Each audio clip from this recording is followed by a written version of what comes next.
Mira, otra vez han venido los independentistas a mi casa. ¿Será?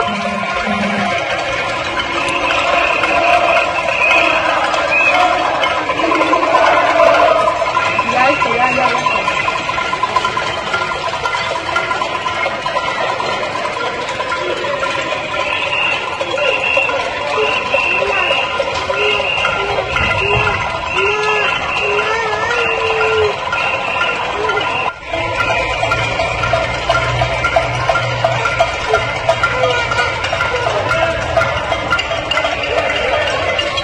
No pasa nada, Rey, no pasa nada.